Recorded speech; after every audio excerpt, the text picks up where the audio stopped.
I just came back from Granada, beautiful old city in Spain, with my dad and my youngest brother. Little holiday. We did that for the first time 2 years ago in November. We went to Rome, and my dad hasn't traveled at all, or not much. He always had work and his family to take care of, so they didn't travel. I traveled a lot.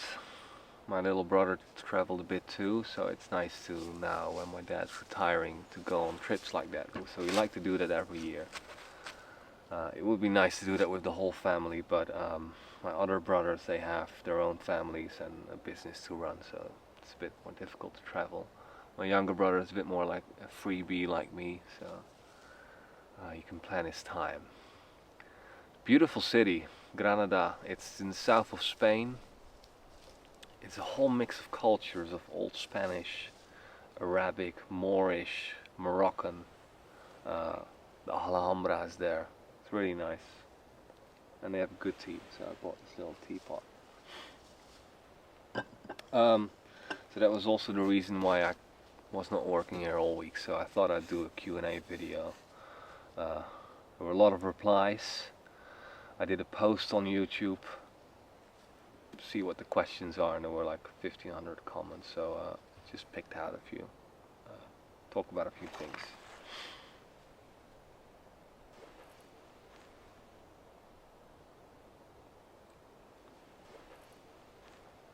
Yeah, I'll probably start with a few extra chicken next spring. I've been thinking all the time, also this year, to have a rooster. I would like to have a rooster. And then have little baby chickens in spring. It would be lovely. But because I was still living in a tent and a rooster potentially being quite noisy, I thought, like, let's not do it. And if I see how noisy these chickens are getting now in the morning, I'm glad I don't have a rooster. But once I'm in the cabin, I'm a bit more protected, noise-wise, so it would be nice to have a few extra chickens. Other animals, well, I think about it quite often. Some goats would be really nice. Sheep are not very common here. It's more goats and cows. But as soon as if I get in that territory, I'm a farmer, and then it's a full-time job, and then you need to have a place for cows as well in the winter. This is not a place for cows in winter, or goats, or most animals. The chickens are going to be fine for most of the time because the chicken coop is insulated in some parts mildly, but it is wind tight, and that's the most important thing for chickens. They can handle cold and low temperatures, but wind they don't like at all, so they're protected in there. The problem is going to be winter when I'm going away for Christmas for a few weeks, so I'm asking around if people could host the chickens. Maybe they have a chicken coop, so they can be in the valley. If they stay here, I have to put things in place for food and water, and the main thing is going to be water. It's going to freeze.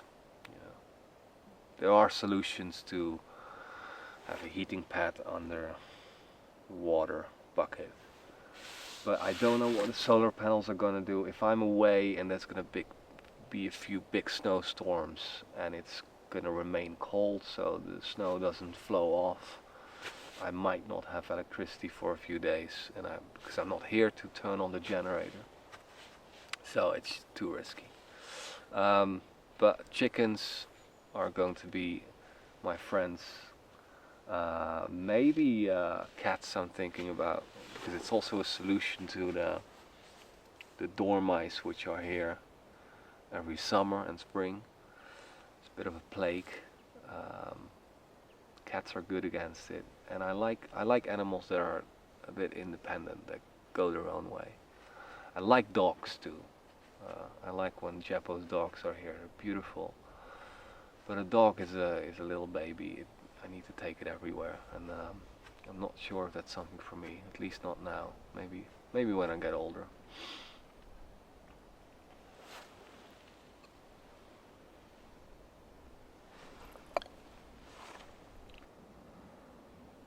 Not really.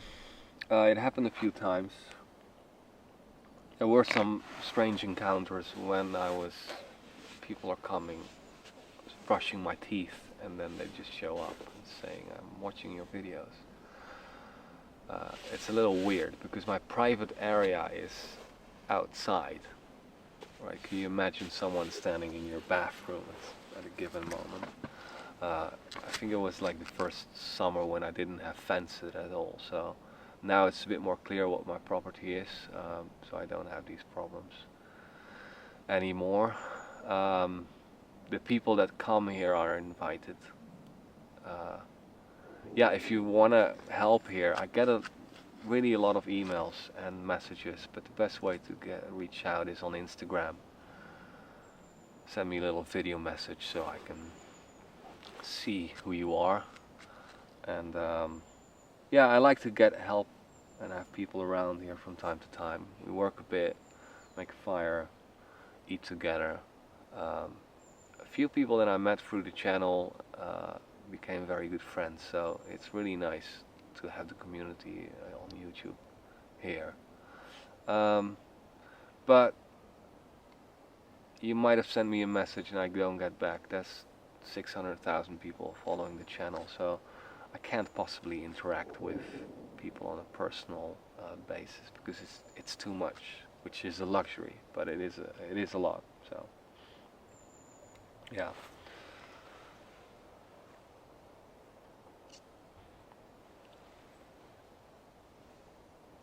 I usually go down once or twice a week. It depends on the stuff I need for building. If I need a lot of supplies, sometimes I have to go a bit more often. But once a week is nice. I like to go to town. The villages are really nice down here to have a little coffee or go for a pizza. And to do groceries, obviously. It's quite easy too. It's about 45 minutes to the first town. If I need to go to the city, it takes close to 2 hours, but it's not that far. It feels remote when you're here, but to get here, it's not that. Well, the road is bad. That's difficult. You need a 4x4, but once you're used to that, it's bearable. It's definitely doable. So in winter it's a bit more difficult. I have to plan my groceries a bit more careful because if there's a big pack of snow falling, it's sometimes impossible to travel by car because the north side of the mountain catches a lot of snow and it accumulates. There's problems from time to time. But if I keep my car on the south side, basically all winter I can go up and down, plowing through snow with 4 snow chains on there. It is doable, but when I get on the bottom to the valley I need to take them off to do groceries because you're not allowed to use a snow chain. So definitely a bit more challenging in winter, but it's doable.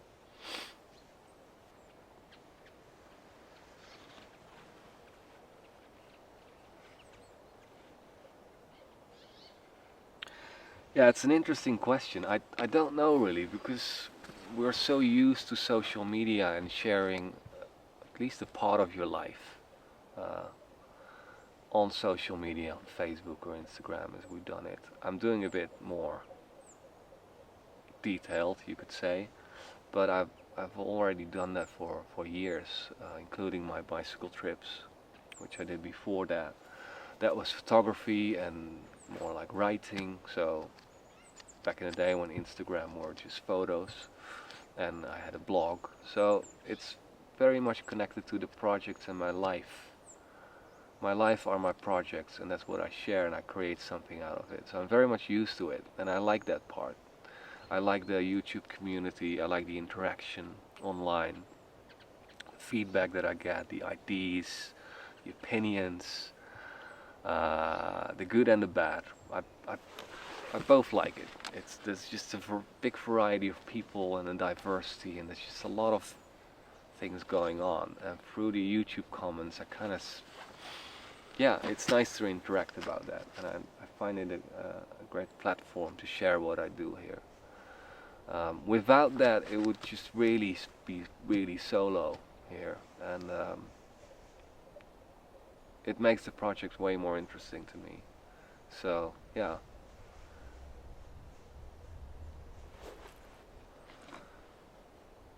How you prevent yourself from being over. Yeah, it's a lot of big tasks.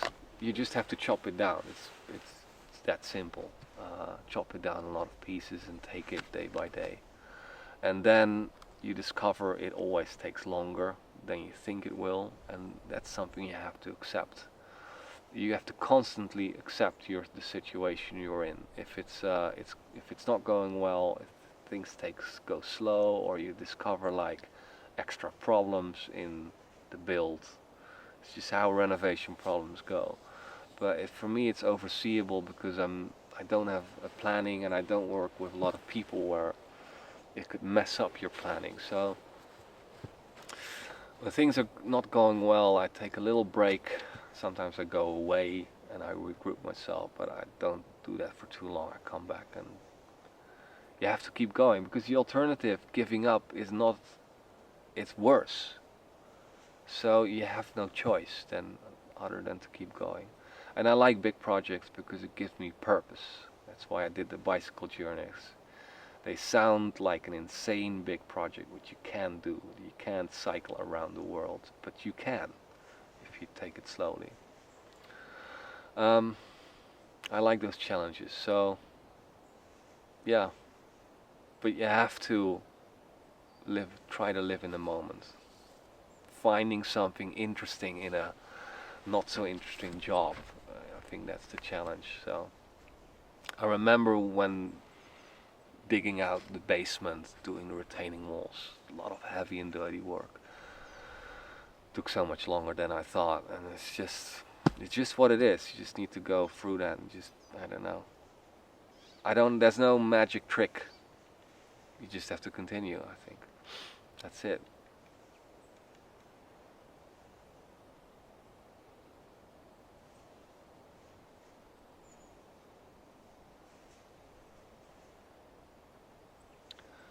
Yeah, I'm preparing very well for every job. That's why everything takes so long. And my skills have grown through the years, slowly through learning. I wasn't a builder, so I had to learn things through Google, YouTube, watching others doing things. My brother is a carpenter. I learned a little bit from him, but work he does is construction. It's very different buildings in the Netherlands than this. So yeah, it's a big learning curve. Also, thanks to YouTube, I have a lot of contacts in the professional, just building professionals basically. People that reach out, people that give advice, and because I take a lot of time for things, I can just kind of like compare ideas and ways of doing it, and that's how I learn.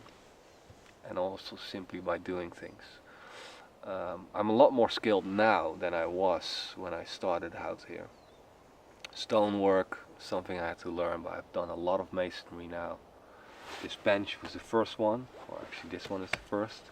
It's not that good, but you start somewhere. And the stove, for example, is a big project, and it was a difficult project, but I've been preparing that for months and years already. I think the first idea I had when I saw Johannes' stove, which it's quite different, but it's a similar principle. And it's a lot of reading, and then I got in touch with this company who supplied me the core of the stove. And through them I learned a lot. I discussed everything with them, the whole build in detail, because there's a lot going on with chimneys and flues and connections and clean outdoors. You really need to know what you're doing. So I discussed everything with them, and they helped me a lot. So that's how you learn. The next stove I built, I'll do on my own, probably in the second cabin, and I know how to do it. So it takes time to learn things, but I'm excited about every little thing I have to build, so it just goes naturally that way.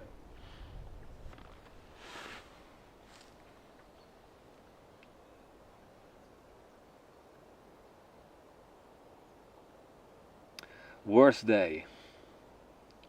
You'd probably say it's the day when the camp was completely ruined in a storm. In March last year, video number 56, I believe.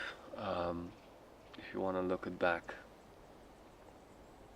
I came back here, I was in the city, it was a crazy storm. There's more storms in March and April, but that one in particular it was so bad. Ripped the tent apart, kitchen, bathroom were collapsed. Solar panels, part of the solar panels were damaged. And I had to build it up again. So that was a setback. And but at the same time I got a thrill out of that as well. That night I had to take things out of the tent and the storm was still blasting away. It was adventurous. It was a very memorable day. So in that regard, it wasn't the worst day. It was a day that tested my resilience and my patience, and yeah, it's a memorable day. Probably the worst day is a boring day. When the weather is bad and the work doesn't progress and you hit your toe on something and you have a bad night of sleep and you burn your bread. Those days you forget because they are not standing out very much. Best day. There's many best days. Probably an exciting day is when I start a new project. For example, the roof with a group of people. Those were exciting days. Or a project where you finish something off and you clean everything up and you look back at that project. That's very satisfying. But usually a good day is just waking up in the tent, enjoying the beautiful view when I come out. Make a coffee, pick the eggs up, let the chickens out, breakfast, start to work. And I enjoy working on my own, and it's nice to have people. When you meet new people, you tend to make memories that last longer. So it's nice to have people around, and we cook together here on the fire. That's the best day, and there's many of those. So yeah.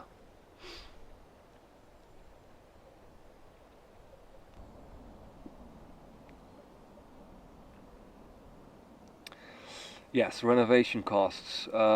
It's not that much. I think and I also don't know because I don't keep a record of what I'm spending, but I'm guessing it's around 30k I've spent now,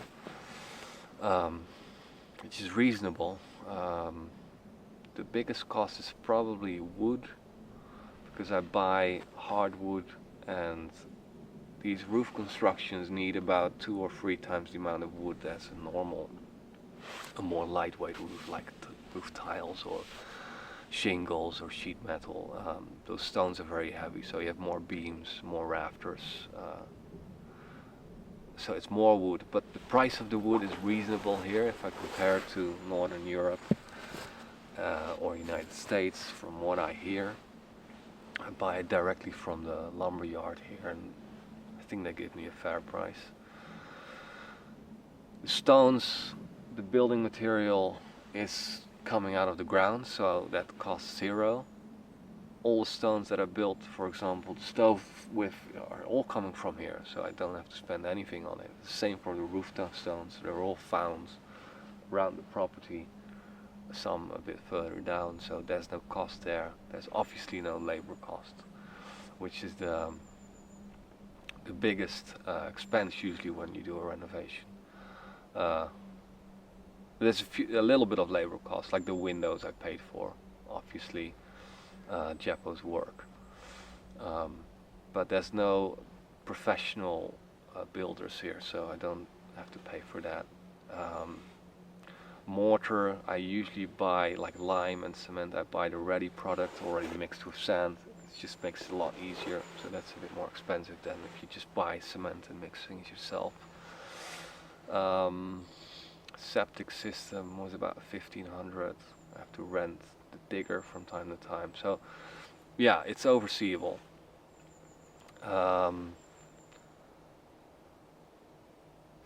What was the other question?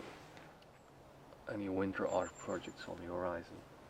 Well, yeah, this ties into the other question people have: how I make money, and how I'm able to live here full time and work.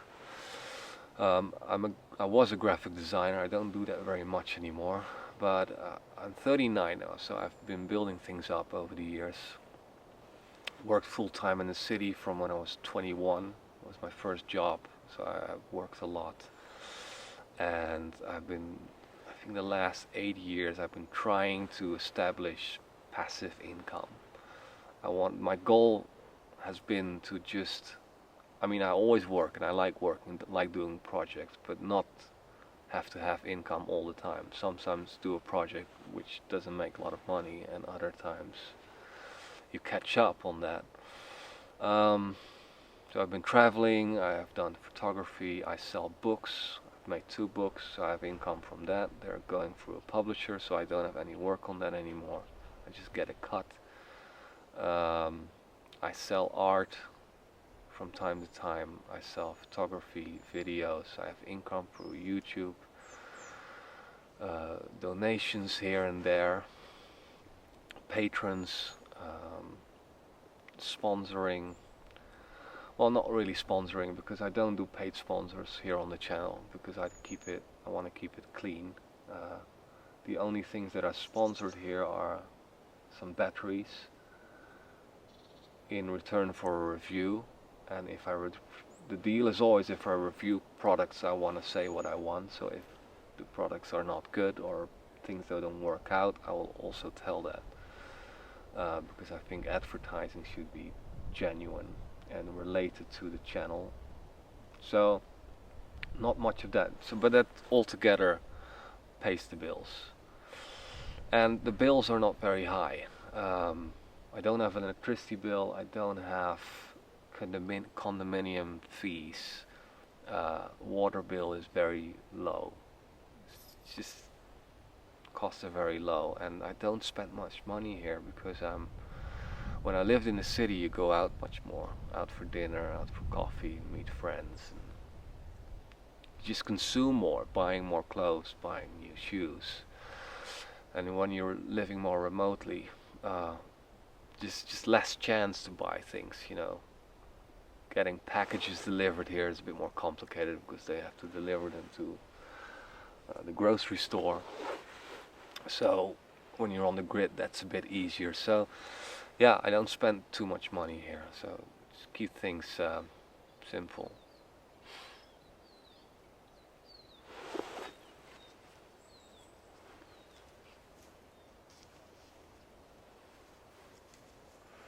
Getting cold, I'm gonna sit in the sun.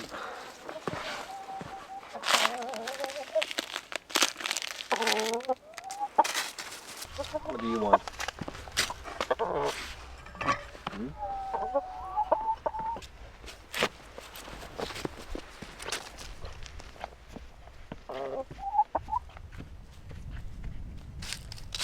Yeah, it's better.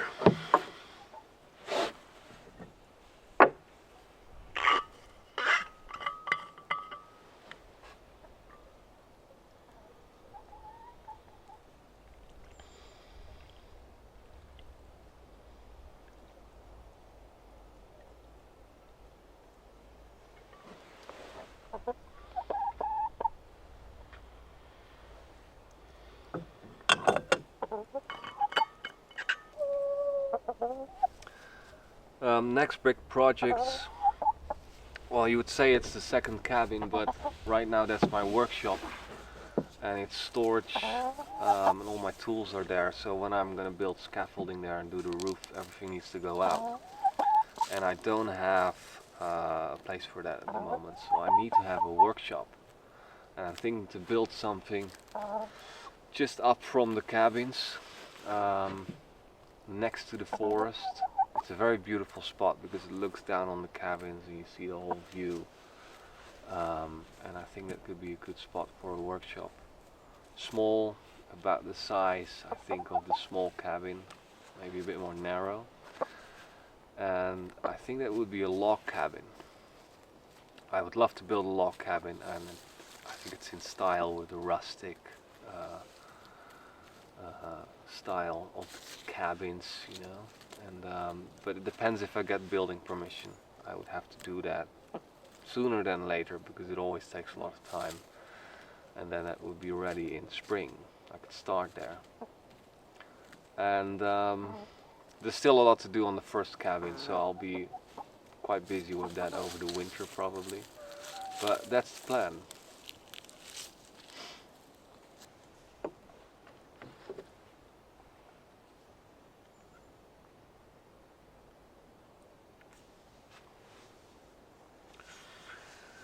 Yeah, on my bike journeys I got very skinny because you're just burning muscle the whole day long. It did make me stronger. I remember when I still had my full-time job in the city before the trips, I was getting a little bit chubby. But because you're sitting on a chair the whole day and you're not always eating healthy. I'm eating healthier now. I'm stronger than I was before, so I do feel healthy in my mind, but the work has its toll on my body, especially my back. I always had a weak back. My posture is just not good. I remember when I was in my 20s going to festivals and you're watching bands and you stand a long time just still. It was not good. I always had my back was always hurting, my lower back, and now I have it too, and this is definitely not very good for my back. You know, a little bit of exercise, a little bit of carrying is good, but if it gets too much, you have to be very careful. And I try to do it the right way, but you know, in real life, I have to go around corners. You have to go through those little doors. So, yeah, in a way, I'm getting stronger, and the fresh air and being outside is doing definitely a lot of good things. But yeah, construction work is it's not always healthy for your body. But you're living your life, you know. You're happy. I'm happy here. I love doing what I'm doing here, so I'm just keep continuing and try to do things safely and yeah.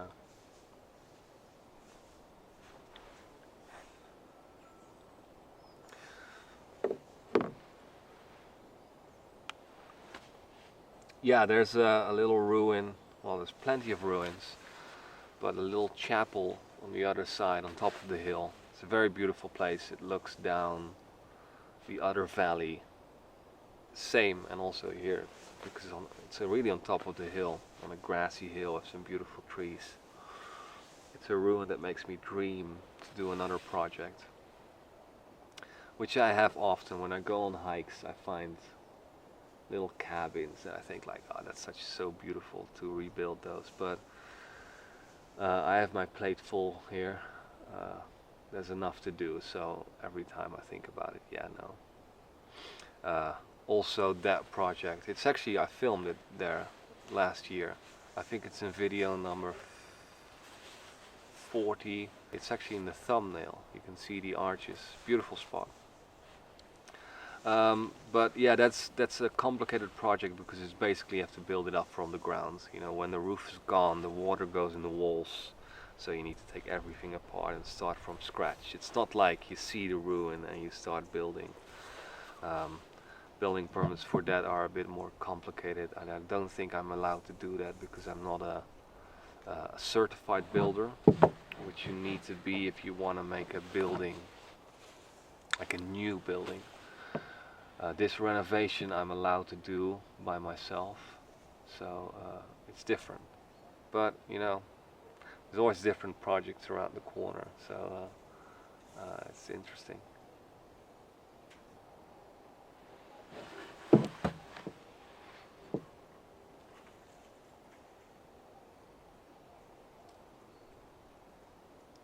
Yes, I do feel like at home here, and at some point it is going to be finished, kind of finished. I think homesteading is never finished because a lot of projects you want to do better later, or you're stepping into more details.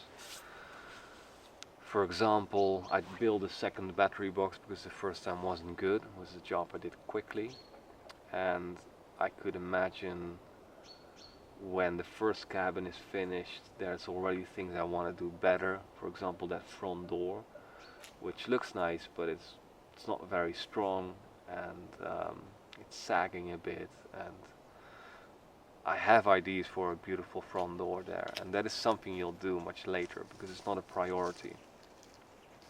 With a renovation like this, you start with the big rudimentary jobs like fixing the roof, drainage, plumbing, electricity, all of these things. And now slowly with the first cabin I'm getting into these details. But I might jump to other bigger projects as soon as I'm comfortable inside, so we'll see. But this winter probably I work inside. But yeah, it does feel like a home, definitely. I enjoy the work as much now as on the first day. I'm a little over 2 years in, and it feels like a very personal project. It's not like a house you buy, you renovate, you add the value and you sell. It's definitely not that. So yeah, it feels like home. But who knows, after a few years, I'd like to do another project, you know.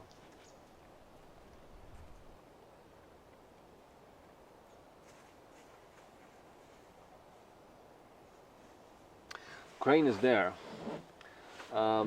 If you've been following me from the beginning, I was quite busy and taken with building a crane, with the goal of lifting beams and stones on the roof.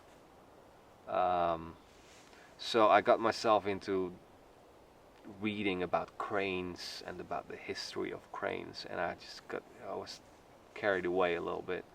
I was just very excited to do it. And at the crane works, I mean, I've done some jobs with it. We lifted some very heavy stones, picnic table and beams, but it's a little bit complicated as well, and it's not without danger. It has to be balanced perfectly to be able to pivot and tilt. It needs to be done with 2 people, and if I involve volunteers, it needs to be safe, and it's not very safe. But it does work. But it turns out the job was easier with a group of people. Putting new beams on, I did with 6 guys, and because of the YouTube community and Instagram, it was fairly easy in summer to get people here. So that's how it turned out. I don't use it very much, but it's there. I might do it for something else. Was it worth the time? Maybe not, but for me personally it was worth it because I learned a lot from it, and I was excited about something, and that's what I want. I want to be excited about things and build things. And if looking back, you don't use, it doesn't matter so much, you know. I spent not so much money on it. I think 300 euros. The wood I can reuse. Other things I can reuse from it. So that's the crane. Yeah, I might use it for something. Who knows? Oh, that's it already. All right.